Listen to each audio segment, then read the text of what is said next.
થળી જાગીર મઠના વિવાદ વિશે કાંકરેજના થળી જાગીર મઠનો વિવાદ છેલ્લા 1 માસથી ચાલી રહ્યો છે। આ મઠના મહંતની ગાદી પર બેસવા માટે ધમ પછાડા થઈ રહ્યા છે। આ વિવાદ હવે રસ્તા પર પહોંચ્યો છે। પાલનપુર ખાતે દશનામ ગોસ્વામી સમાજ અને જે દશનામ ગોસ્વામી સમાજે મહંત બેસાડ્યા હતા તે કાર્તિકપુરી સહિત મોટી સંખ્યામાં સમાજ એકઠો થયો અને રામલીલા મેદાનથી રેલી કાઢી કલેક્ટરને આવેદનપત્ર આપવાનું આયોજન કર્યું।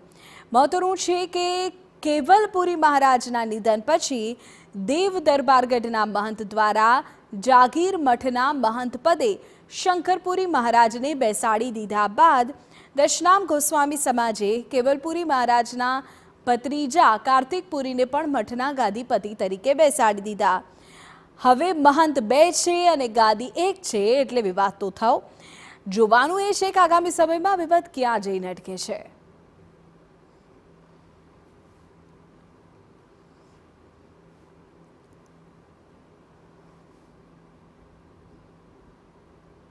જાગીર મઠનો વિવાદ છેલ્લા 1 માસથી ચાલી રહ્યો છે।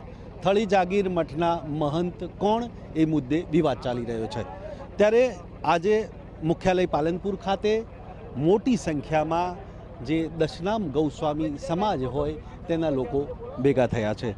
મુખ્ય મુદ્દો એ છે કે આ થળી જાગીર મઠનો વિવાદ છે અને આ વિવાદ હવે રોડ પર પહોંચ્યો છે। કારણ કે અહીંયા જે સાધુ સંતોએ હોય તેમને રોડ પર ઉતરવું પડ્યું છે। આજે એક ધર્મ રેલી નીકાળવાના છે અને કલેક્ટરને રજૂઆત કરવાના છે। શા માટે આ લોકોએ રોડ પર ઉતરવું પડ્યું છે તે તેમની પાસેથી જાણીશું। ખાસ કરીને મને આજે કહેજો કે થળી જાગીર મઠનો વિવાદ છે અને તેના માટે આજે રોડ ઉપર ઉતરવું પડ્યું છે, શું કહેવું છે? કારણ એવું છે કે અત્યારે હાલ સુધી લગભગ 1 મહિના જેવો 25 દિવસ જેવો સમય વીતી ગયો છે। 25 દિવસની અંદર ગુજરાતના વિવિધ તાલુકાઓની અંદર જિલ્લાઓની અંદર દશનામ ગોસ્વામી સમાજ અને આ સેવક પરિવાર કે જે થળી જાગીર મઠના કેવલપુરી મહારાજના આરાધકો છે, જે સેવકો છે, એમણે અલગ અલગ જગ્યાએ વિવિધ જગ્યાએ જિલ્લાઓમાં તાલુકાઓની અંદર આવેદનપત્ર આપી પોતાનો રોષ વ્યક્ત કર્યો હતો અને આજ દિન સુધી એની કોઈ અસર ના થઈ હોય એમ હજુ સુધી કલેક્ટરોએ અને મામલતદારશ્રીઓ હજુ સુધી એના પર કોઈ એક્શન લીધેલ ન હોય। આ જગ્યા ગોસ્વામી સમાજની અને સેવકગણ ખૂબ મોટો છે, ગોસ્વામી સમાજના સાથે જ છે અને અમારા બસ કોઈ ભેખ ધારણ જે કરતું હોય અમે ના નહીં કહેતા, પણ આ જગ્યામાં પરમ પૂજ્ય મહંત શ્રી જગદીશપુરીજી બાપુ બ્રહ્મલીન થયા એ બસ એમના શિષ્ય તરીકે ગોસ્વામી સમાજનો દીકરો જ આવે એવું પરંપરાથી ચાલ્યું આવ્યું છે, બરાબર।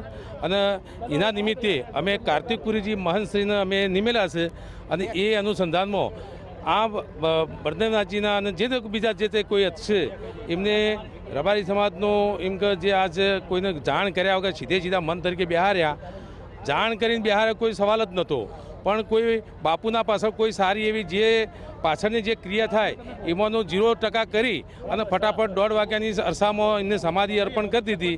એ અમારા ગોસ્વામી સમાજની રીત રિવાજ મુજબ બિલકુલ વિરુદ્ધમાં હતું અને કોઈને પૂછ્યા વગર આ સમાધિનું જે તે કંઈ કર્યું, ભગવું વસ્ત્ર પણ ધારણ કર્યું નહીં એમના સાથે।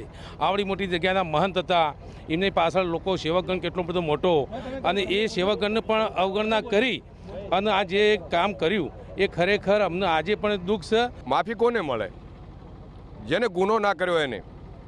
આ તો કાયદેસર ગુનો કર્યો છે, જગ્યા ઉપર લૂંટ ચલાવી છે, તિજોરીઓ કાપી નાખી છે, ખોટો મંત બેહાડી દીધો છે અને તમામ ગુંડા તત્વો રિવોલ્વરો કાઢી અને બળજબરીથી આ મંતનો તેઓ સ્થાપિત કરી દીધો છે। એ મંત અમને મંજૂર નથી, અમારા 141 ગામના એમના જગ્યાના સેવકોને પણ મંજૂર નથી અને આ મંજૂર અમે રાખવાના નથી। ભલે અમારે પછી ગમે તે સ્વરૂપ ધારણ કરવું, ભલે અમારા બલિદાન થઈ જાય, એની અમને પરવા નથી। હર હર મહાદેવ। જે પ્રકારે આ થળી જાગીર મઠનો વિવાદ છે અને આ વિવાદ હવે રોડ પર પહોંચ્યો છે, ત્યારે આ વિવાદ રોડ પર પહોંચ્યો છે અને આગામી સમયમાં આ વિવાદ ક્યાં જાય છે તે જોવું રહ્યું। અતુલ ત્રિવેદી, TV9 બનાસકાંઠા। સમાચાર